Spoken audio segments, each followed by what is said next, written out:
bukan asteroid. Ancaman terbesar bumi, bukan dari luar angkasa. Ancaman terbesar bumi, bukan asteroid, bukan gunung api, dan bukan zaman es. Bumi sudah melewati semua itu dan tetap bertahan.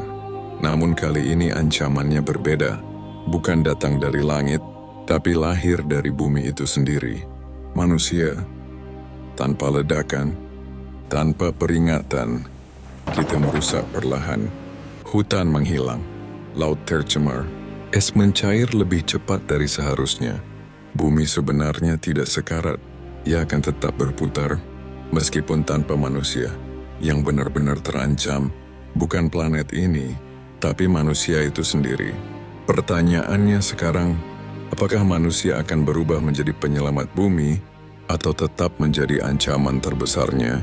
Jawaban ada di tangan kita.